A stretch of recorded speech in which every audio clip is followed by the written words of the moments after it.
Hey everyone, this is Pete, and welcome back to Short Play, a series of quick tours of games I like on a variety of platforms, new and old. Today we're taking a look at 51 Worldwide Games, also known as Clubhouse Games 51 Worldwide Classics in the United States. This was a 2020 release for Nintendo Switch, developed by Nintendo subsidiary ND Cube. It's a follow-up to a Nintendo DS game that I figure is an essential part of everyone's collection, known as 42 All-Time Classics, or again in North America this was known as Clubhouse Games. Now 42 All-Time Classics was a collection of board, card and parlour games that you could play on Nintendo DS, and one of the big selling points was that not only could you play it single player, you could also play it multiplayer wirelessly with other people. And if you all had a DS, you only needed one copy of the game to be able to play up to 4 people together, which is great. You use the DS's download play feature to basically transmit a copy of the game to the other people. Now the Switch version actually uses something very similar. It requires people to download a free app, or basically the demo version of the game, and that allows you to join local multiplayer sessions of any of the games in the collection, which is really nice. Now, the existence of this game is kind of interesting because while the Switch has been a huge success, and I don't think anyone would deny that, it's arguably lacked a sort of universally appealing Wii-style killer app, similar to something like Wii Sports or Wii Play or that sort of thing. Until now. This is arguably Nintendo's attempt to sort of woo back the Wii crowd with something very family friendly, something very accessible, something that people who don't normally pick up controllers can enjoy without too much difficulty. And they've done a really good job with it. It's absolutely become one of my favourite games on the Switch ever since. Now obviously, due to time constraints, we're not going to look at all 51 games today by any means. I'm just going to pick out a few highlights and probably show off my lack of skill at a lot of them as well. So, let's go play 51 Worldwide Games. Okay, here we are with 51 Worldwide Games, unironically one of my games of 2020 so far. I was super excited for this when it was first announced, and I'm pleased that it very much lived up to expectations. So, if you've not come across this before, this is the sequel to 42 All-Time Classics or Clubhouse Games on the Nintendo DS, and it provides a bunch of classic board, card, parlour, pub and toy games to fiddle around with, basically. So here they all are. So there are plenty of lists available online, so if you want to know exactly what they are, just have a look on the official website for the game. I'm not going to show all 51 of them here, partly because some of them are best with multiple players, partly because some of them use motion controls and I'm using my Pro controller at the minute, and partly because I don't want to take all of your day. But I will show you a few highlights from the collection. Let's begin with 4 in a row. 4 in a row. Which you will probably know better as Connect 4. Have you come to try and get 4 in a row before me? So each game is introduced by a little scene like this. Token drop block. They're all silly. Some of them are quite amusing. Falling circle counter. They do provide a little overview of what to expect from them. Crouching disc stand. But we'll skip that for now. More helpful is the how to play section here, which actually tells you how to play, oddly enough. So it gives you the basic rules and a few hints on things to watch out for and so on. And those are all unique to each particular type of game. So let's put the CPU up to impossible because, I mean, it's 4 in a row. Connect 4. And let's play. And the reason I picked this game first is this is a great example of what this game does brilliantly well, which is really capture the physicality of board games and tabletop games. So just like the physics of the game pieces in this game and the sound they make, it's all straight out of my childhood. Like, although this isn't like officially licensed Connect 4 or anything like that, it sounds and feels like real Connect 4. And that's so pleasing.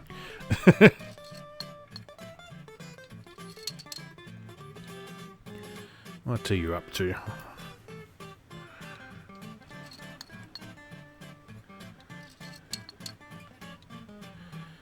You spotted my cunning plan. Don't want to put that there. Let's go up this way.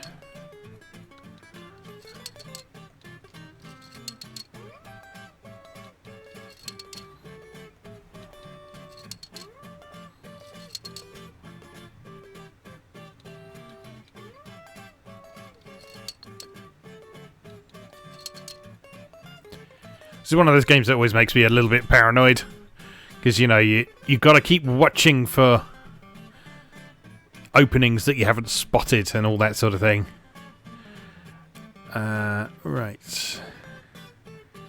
He doesn't have any threes on the go yet, so... It's not going to advantage me, though, is it? Let's go over here.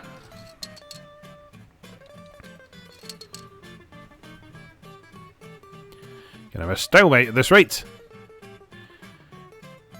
I don't want to go in this one, is the thing.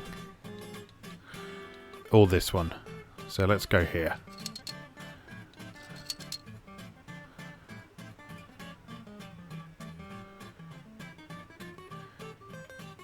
I'm running out of places to make suitable arrangements. What about over here?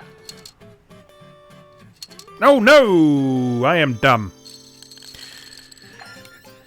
Well, in my defense, he was on the hardest difficulty level. But anyway, that is 4 in a row. And like I say, that is a good example of how this game really captures the physical side of board games, like the satisfying feel of chunky plastic pieces and clicking things down and so on. Another good example here is Yacht Dates, which most of you will probably know better as Yahtzee.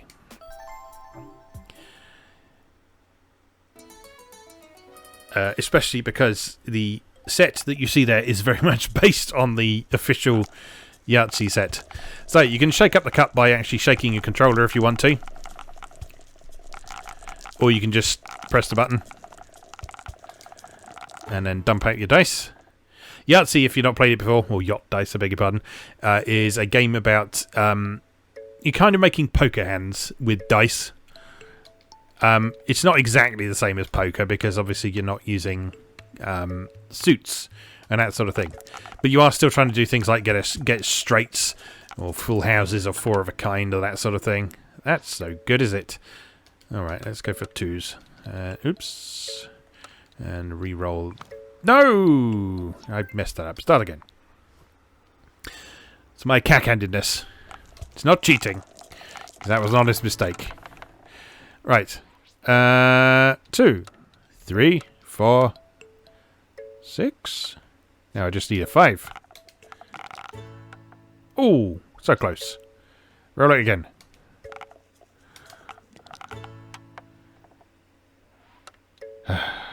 Nope. I guess I will score 2 3s for 6 points then.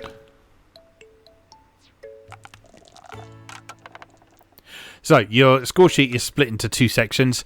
The section at the top, you're trying to get sets of the same number, and then you score that by adding all those numbers together. So if you're scoring 3s, for example, you add up the total of the 3s you've rolled. And if you total 63 or more points in that top section, you get 35 bonus points. 2, 3, 4... 2, 3, 4, and then re-roll those 2. Right, I've got a small straight there, which is 1, 2, 3, 4. So let's hold the 1 and re-roll this one, just in case we get a 5. Oh, so close. Still a small straight, though. Now that's 15 flat points, regardless of what numbers that's made out of. Again, there's a really nice sense of physicality in this one. One thing you can't see on a video, obviously, is how this game makes use of the Switch's HD rumble feature. There's some really wonderful, subtle use of the force feedback in this one. Like, for example, when I'm shaking the controller like that, it feels like it's full of dice. It's really clever. But it also does really subtle things, like when it's your turn, it just gives you a gentle nudge every couple of seconds and so on, just to make sure that, you know, you're still there. All right, 1, 2, 3, 4. And let's go for a 5 again. There it is! Large straight. So that is 30 points. Very nice. So strategically speaking, it's generally best to try and go for those awkward ones first.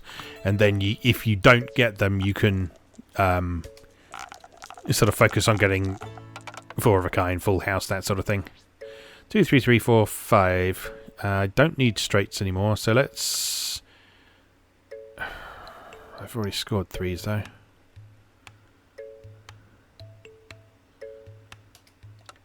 Okay, trying.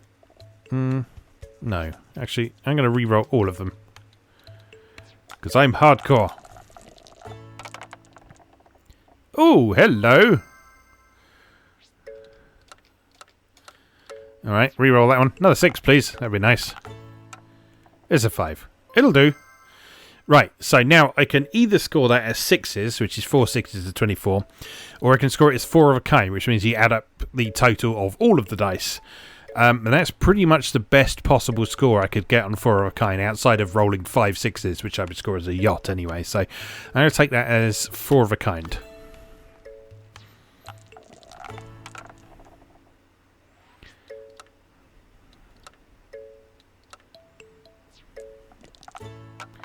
So yeah, obviously I'm playing against the computer here, but you can play against your friends. You can either do that online, which I've tried against my friend and podcasting partner Chris. It works wonderfully. You can play against strangers as well. You basically queue up for several games at once. Excuse me. I could go for a full house, couldn't I? Alright, let's do that. Yeah, you basically queue up for several games at once. Oh, damn it. And then you get notified when someone wants to play one of the ones that you listed. I guess 6s. But you can also play in local multiplayer with multiple switches. And one of my favourite things about the DS predecessor to this was the fact that it made use of a feature called DS Download Play, which meant that you could wirelessly transmit a cut-down copy of the game to anyone who had a Nintendo DS in the room, meaning that they didn't need a cartridge copy of the game. Full house. Not a very good full house. So let's just try and roll some more 5s. There's another 5. Yeah, but it meant you could play multiplayer without everyone needing a copy of the game, which is fantastic. And you can do something similar with this. You can't transmit a copy of the game wirelessly like you could with the DS version, but there is a demo version of the game which you can use to play multiplayer of any of the 51 games. You can also play, I think it's like 3 or 4 of the games single player, but you can use it as basically a multiplayer client. So if you've got a bunch of friends with Switches and you think that's a terrible full house, let's collect some 2s.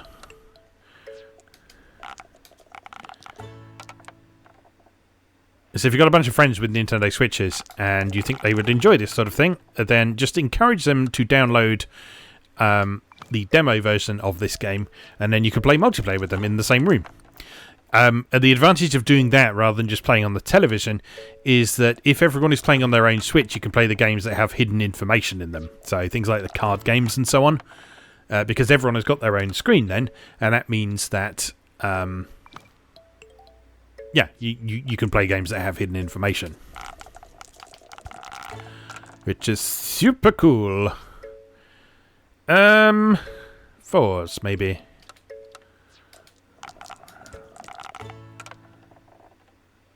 Those aren't 4s. That's a 4. That'll do. Ooh, so close to that 63. I need a lot of 1s to get that though. So I need like a yacht of 1s. And if I get that, I'll be wanting to score the 50 points for it. Well, I guess we'll just have to see how this unfolds. I am winning at the moment.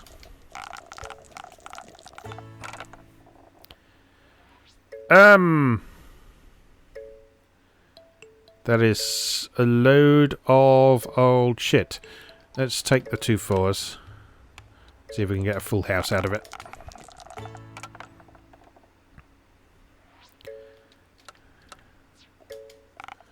Come on. 4 or 5. There it is. Wonderful. So full house, 3 of one, 2 of the other. Very nice.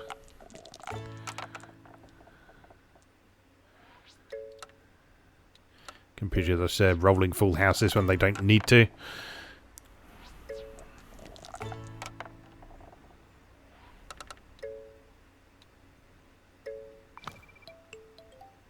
Yeah, whatever.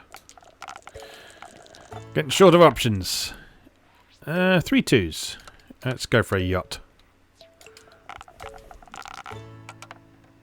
4 2s. Come on. Come on. No. Curses. That's a really shit choice score as well. Oh well, I have to take it. So choices just add up all your dice regardless of what you got. That's the one you do when there's nothing better you can do. It's that or score 0 for a category, which you obviously don't want to do.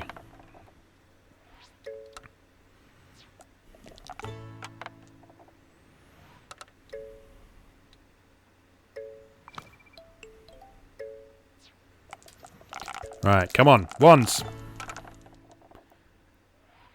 That's not helpful.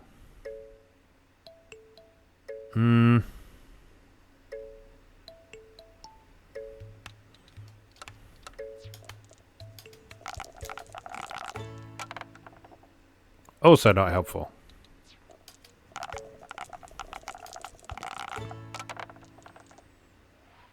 Also not helpful. So, I'm going to take 0 for aces there. That gives me one more chance to get the 50 points for a yacht.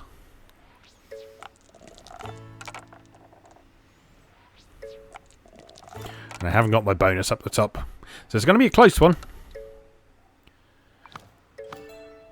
It's all down to whether either of us can get a yacht. Ooh, that's promising. Less promising. Come on. Nope. It's all over. Just gotta keep our fingers crossed that the computer doesn't pull one out of the bag at the last minute. Which has been known to happen. Both in single player and multiplayer games. I win! Wonderful.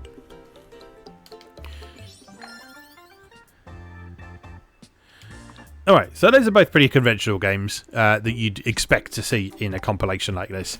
Let's have a look at some of the slightly stranger stuff. So we have Hanafuda, for example. Hanafuda. Which is the classic Nintendo game.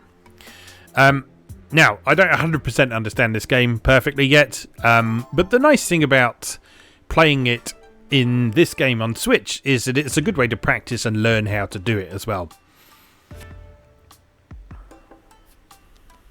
So Hanafuda is basically a game about matching cards and collecting sets.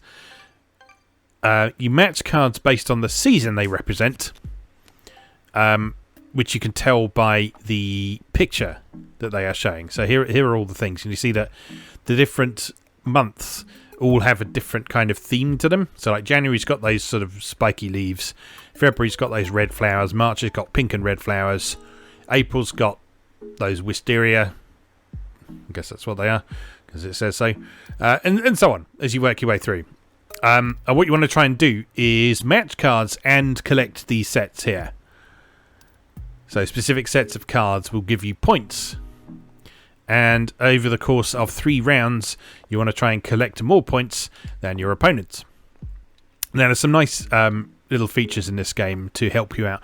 Most games in 51 Worldwide Games Classics, whatever it's called, I keep forgetting which way around it is because it was 42 all-time classics, but 51 worldwide games, I think. Most games have an assist mode, which means that they will highlight possible moves for you and help you learn. So here you can see that all of the cards that have a gold outline in my hand down at the bottom, those are ones that I can play and match with something on the table. and when I hover over them, it shows me which card they will match with. So I can take this one, and I can match it with either this one or this Bowser one here. Now, the Bowser one has 3 stars, so it's more valuable, so I should take that one. You then draw another card, and if that card matches with something on the table, you can immediately take that one as well and add that to your sets. And then you just continue. Repeat that process, going back and forth between you and trying to pick out the things that you want. That's a nice combo.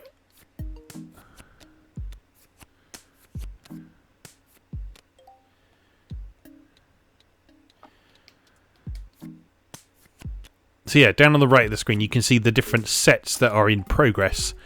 So at the moment I have 3 out of a set of seeds. You need 5 in total to get 1 point, plus 1 extra point for each extra seed that you manage to gather in the process. And seeds I think are marked with 1 star, 2 stars. So if there's any more 2-star cards, I should try and get hold of those, because that's an opportunity to score something.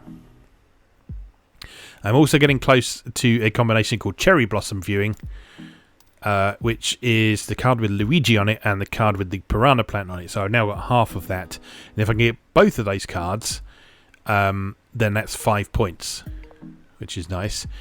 The computer doesn't have that card in their collected sets yet. I've now got seeds, so I can take my 1 point at this point if I want to.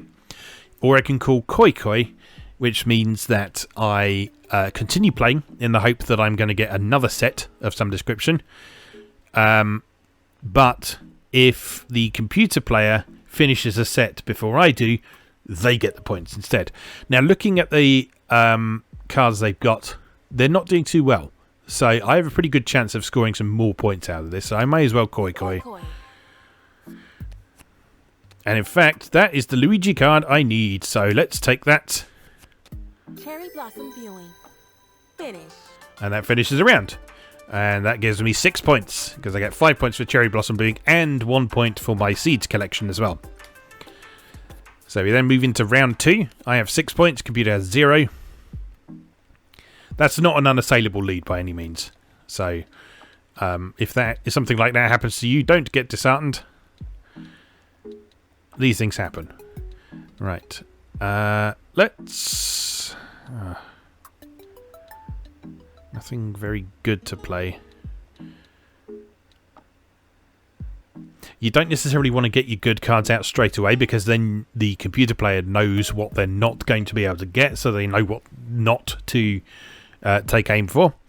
But I don't have a lot of options right now. I'll take that one for the minute, and that's not very helpful at all for me, but it's better than showing my hand too early. Let's take that one.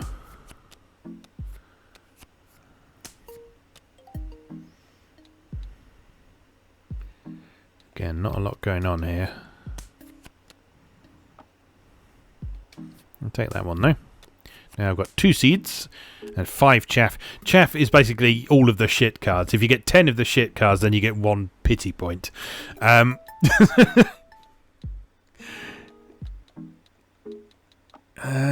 That one?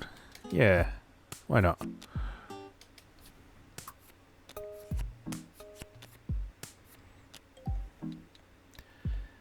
See, now I have a problem now. I have nothing to match these nice cards with.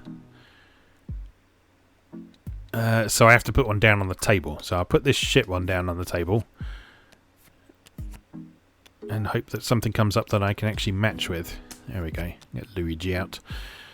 And the Piranha Plant. That's Cherry Blossom Viewing, isn't it? Yes. And chaff. So at this point, it's worth just taking those points, because that's another 6 points. So I may as well finish there. And you get over a certain number of points and it doubles the score you get. I forget exactly what the boundary is. I guess it must be 7 points, because I didn't get it for the 6 points before, did I say? Right, so I have, again, not an unassailable lead, but a pretty good lead. Not a great combination of things on the table right now. Let's get some of these poetry slips out. The poetry slips, again, is another set you can collect.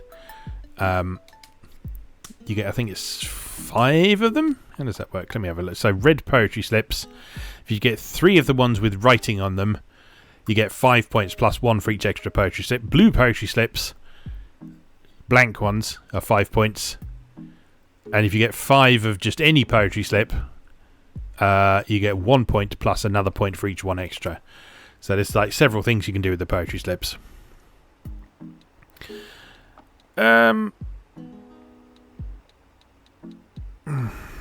Not a lot I can do, really.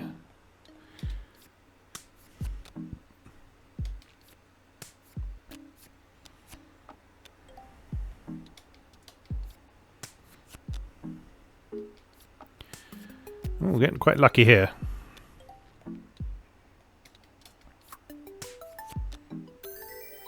It's Luigi again. Now that's just 1 point, which would win the game for me. It just depends how much I want to absolutely crush my opponent. I think I have something I can match with that Luigi, so I'm going to koi just to make things interesting. Yes, so I can match this with Luigi and get another poetry slip and cherry blossom viewing, which gives me a bunch of points. Another 7 points. Multiplied by 2 gives you 14 points, so I win with 34 to nothing. Granted, the computer was playing on the easiest level there, but even so, sometimes it's nice to just completely crush your opponent and enjoy the experience. There you go, that's Hanafuda. Right, what else have we got? So, let's have a look at the toy games. So there's several toy games here. You've got toy tennis, toy football, toy curling, toy boxing, toy baseball, air hockey, slot cars, and so on. Let's play some slot cars. Slot cars. The thing I really like about this compilation is that it reminds me of... let's turn the difficulty down a bit because this is quite difficult. It reminds me of like the good old days of Atari 2600. So like the Atari 2600's early library consisted very much of adaptations of board, card, tabletop games and all that sort of thing. And this is basically just a modern version of all those cartridges that just happen to all be in one place. So yeah, this is exactly what it looks like. You're playing with Scalextric, using the analog stick on your controller as your trigger.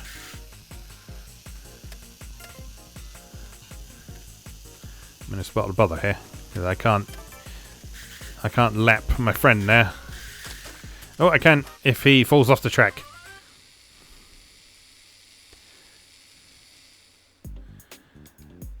Okay, so on to race 2. Now this game is one of several that you can play what it calls mosaic mode, which is if you have several people with Switches and this game installed, so either the demo or the full version like I mentioned before, you can actually put your Switches in various arrangements on the table and it will create a track according to how you physically arrange your Switches on the table, which is incredibly cool. I haven't tried that as yet, but I do want to give it a go at some point. Hopefully once what tends to be referred to euphemistically as the current situation is over and done with, I can actually do that with some of my local friends, because I know at least 2 people who have a Switch. No, 3 people who have a Switch. So we should be able to get, I think 4 is the maximum you can network together to do this. But like the actual physical way that you rotate your Switches and put them together on the table affects how the track gets laid out. It's very clever. Okay, one final race on this silly Hot Wheels track.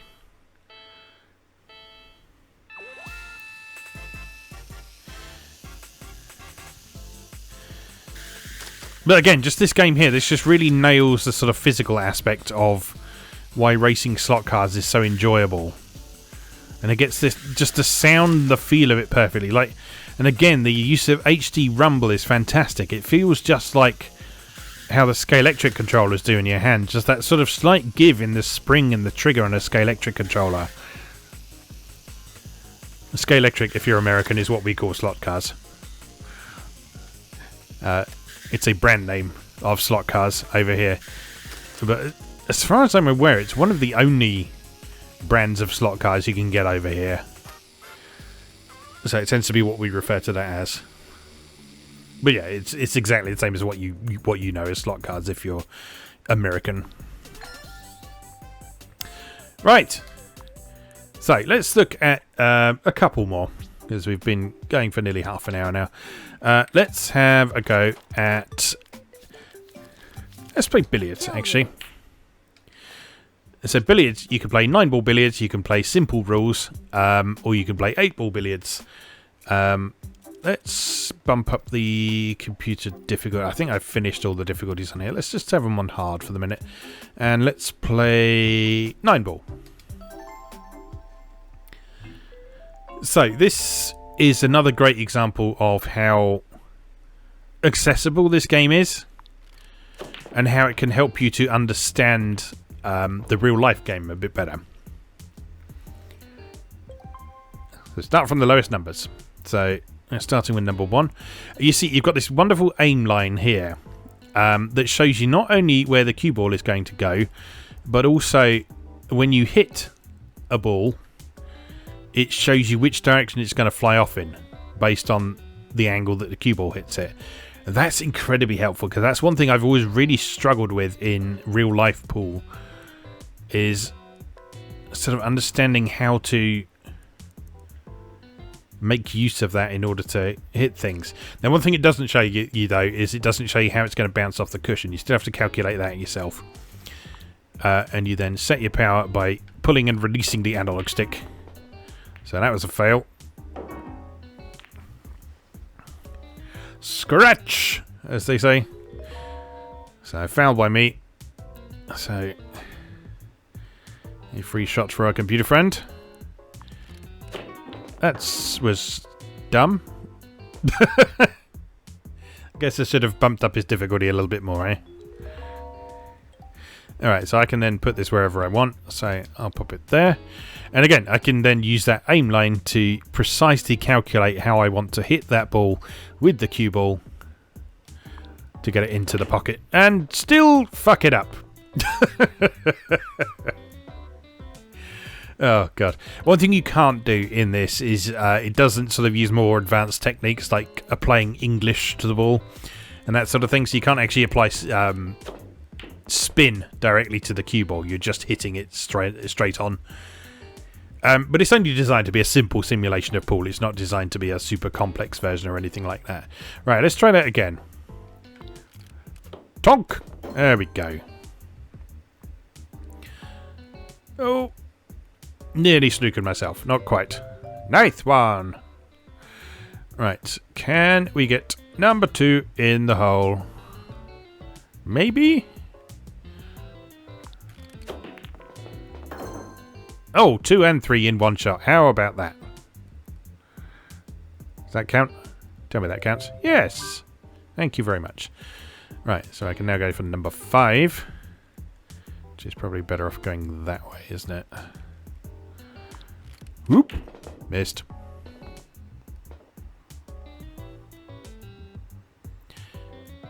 But yeah, like I say, this game doesn't overcomplicate things with sort of all the things you get in more detailed pool simulations. It just allows you to figure out and understand the fundamentals of the game, which is super important before you start trying to get your head around spin and English and whatever the thing where you tilt the cue ball upright is called. I forget the name. You can do it in Data East side pockets, which is the only reason I know that there is a special term for that, but I can't remember what the term is offhand. I'm sure some pool pro in the comments will correct me shortly, but or side pocket expert maybe. Side pocket's a fun game. Nice. Go on, 8. Go in. Go on. Go on. Oh, not quite.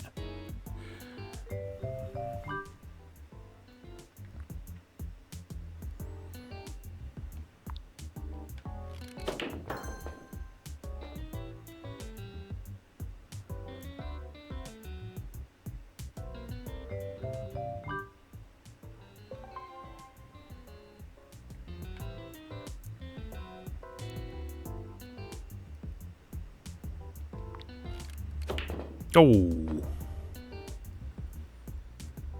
Disappointing.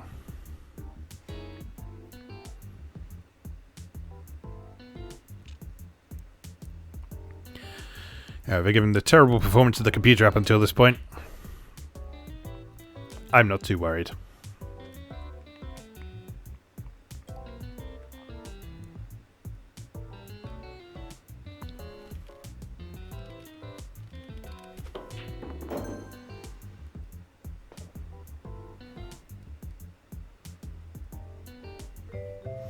There we go. You got pooled. That's what you do when you win pool, isn't it? You shout, pool! Anyway, alright, let's play one more thing. Let's play... What shall we play? Oh, let's play the puzzle game. 6-ball puzzle. So, this one is like a falling block puzzler. You have to make clusters of 6 balls of the same colour to clear them out. And if you make various arrangements of them, it will have nasty effects on your opponent. So, let's have a go. I've only played this a couple of times, actually. But this is sort of a nice addition that doesn't kind of fit in with the sort of board game side of things, but it's still a really nice addition regardless.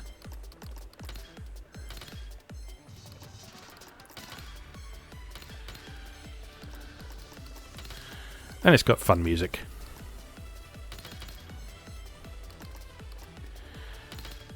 And you know what? It's always nice to just play a new puzzle game every so often.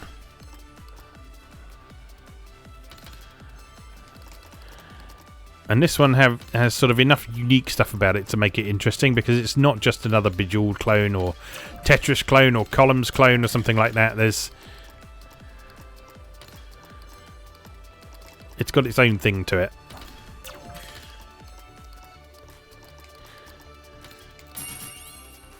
Oh, he's made a pyramid. He's going to drop a load of crap on me in a minute. Here they come. Oh no!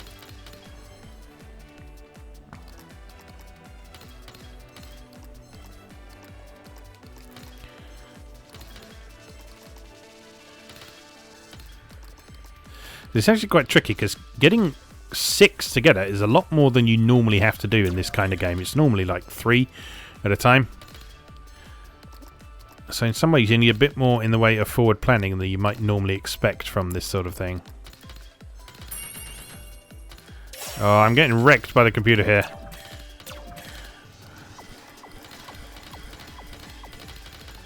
Oh, I'm dead. Absolutely devastated. Alright, let's... You know, I might turn the difficulty down a bit, because like I say, I've only played this once. And I did beat the computer that time, but anyway. Let's try and do better. Let's see if we can make some of those crazy shapes. Let's try and make a pyramid or a hexagon or something.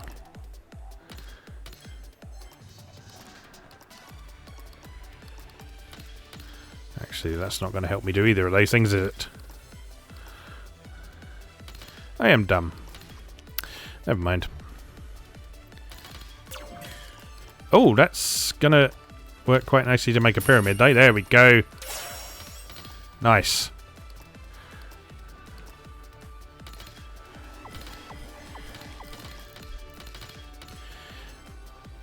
And you see you can turn an optional guide function on, which gives you little cues on where to drop particular colours to make those shapes.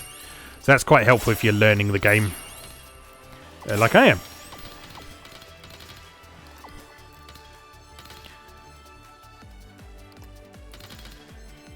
So as you can see, this time around, I am absolutely wrecking the computer. Right, okay, easy might be a bit too easy. Let's try it on hard just one more time. And then we'll wrap up for today.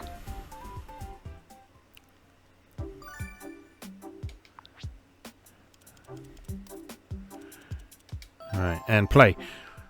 All of these games you can turn the assist features and guide features on and off as you see fit, so if you don't want to play with them, that's absolutely fine, you can do that. But if you're learning these games, it can be a really good way of learning them. Obviously, that doesn't make any sense, does it? If you're in the process of learning these games and you think you need some help with that, then the guide functions in this are really, really good. It's especially good in games like chess and shogi, because they have it'll do things like show you where the dangerous spaces on the board are and that sort of thing. Now, I would show you that, but I'm gonna sneeze. Yeah, I would show you that, but having a chess match or a shogi match would probably take up most of this episode, and I thought I'd rather show you a few games rather than one long one. That's what you said. But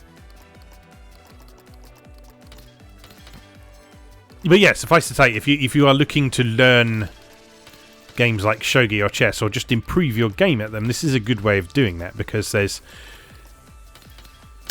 plenty of stuff in this game that will help you improve and learn.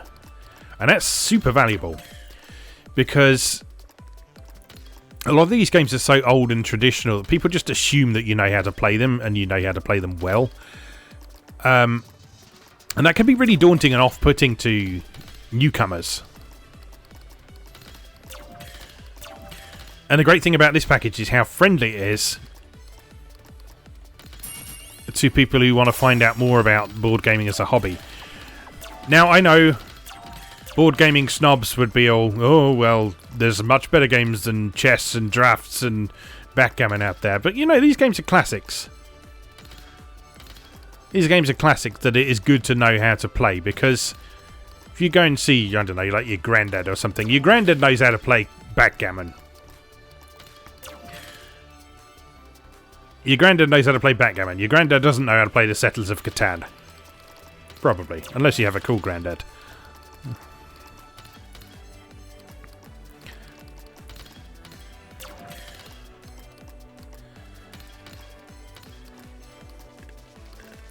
So it's good to have some of the games like the ones in this collection in your arsenal, just so you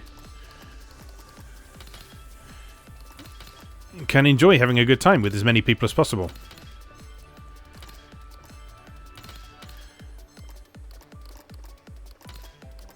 Oh, I'm going to lose. Oh, nice little chain reaction there.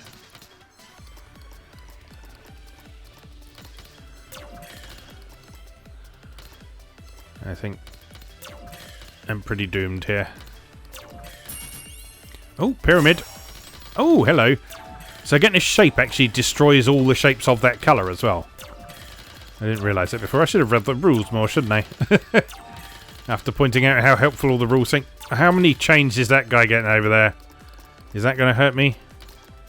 I actually don't think getting chains in this attacks the other player.